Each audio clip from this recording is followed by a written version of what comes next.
Thank you. Ladies and gentlemen, I want to welcome the next speaker, Luther Hinga. Hello everyone.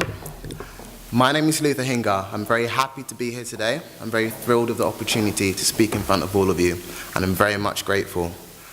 As requested by Margaret Lasuda, I'm going to speak about the challenges and experiences of Kenyan students in the UK. And the wider topic from my perspective being is, what do we have to offer from our generation to our beloved nation? So I'm going to start this off by talking about my own personal experience in this matter. I'm very passionate about my country. Those who know me know this. And thus so I attempted to gain work experience in this region of the world. I thought the common protocol would be to contact the Kenyan embassy, as they're here to serve the people. And very fortunately for Councillor Lasuda was there to help me with this effort. Unfortunately, there was no reply to the letters that she did send on various occasions, and this identifies a problem in our system needed to be solved for the prosperity of our nation.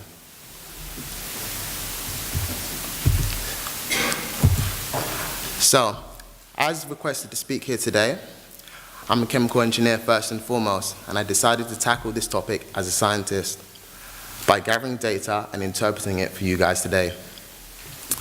I devised a survey of 10 questions, the sample size being 50 people.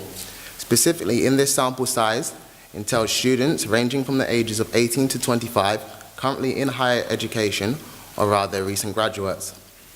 And this could be a representative size of the entirety of the UK diaspora. There are 3 aims to this survey: to establish trends and patterns in regards to higher educational challenges and experiences. 2, to develop an understanding of the common needs found in our generation. And 3, to provide a solution to the needs found.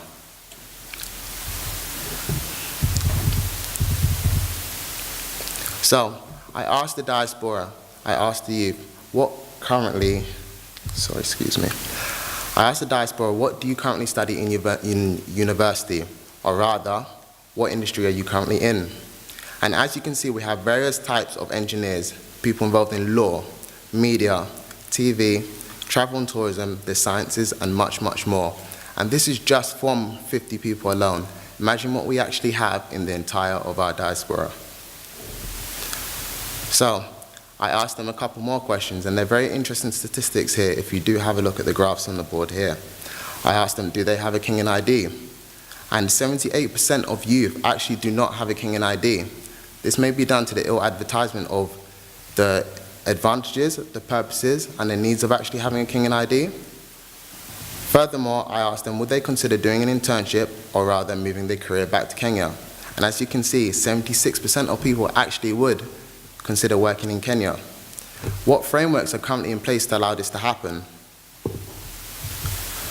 So, I got straight to the point with everybody. I asked them, what can the Kenyan government do more for you? And as you can see, they would like an emphasis on building trust in regards to our future generations and giving us a closer connection with what's going on in Kenya. Furthermore, they'd like to facilitate ways in which students in the diaspora can gain experience back home.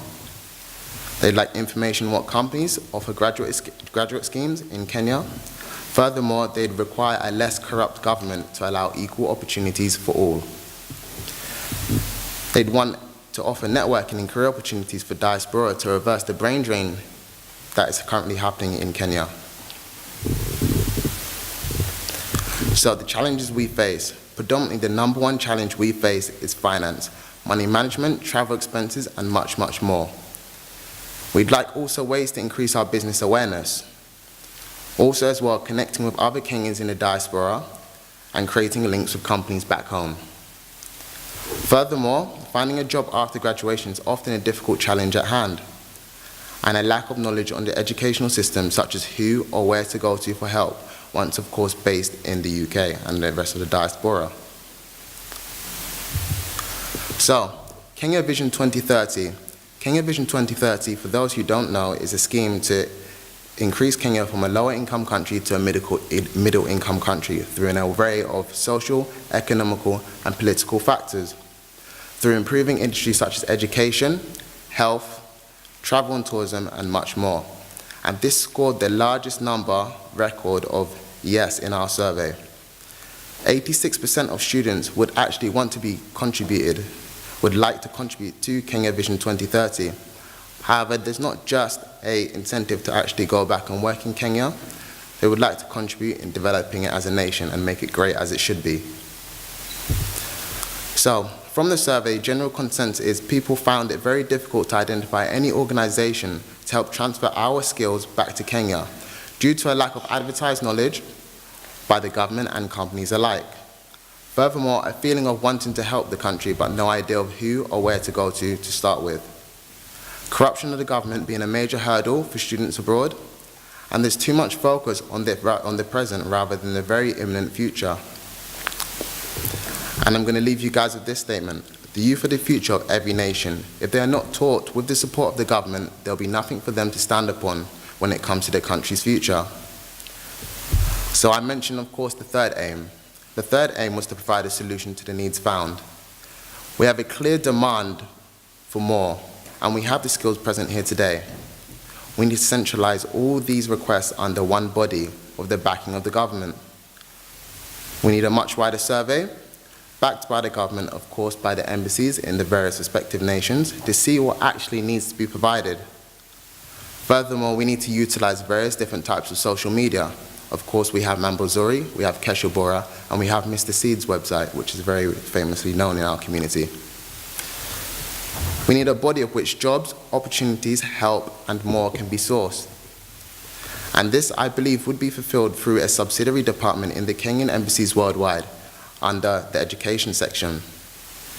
We need to, of course, accurately frame the problem to provide an adequate solution, and I believe there isn't a need to, of course, draw upon the skills and experiences from different nations. We are currently developing them in-house here today in our diaspora.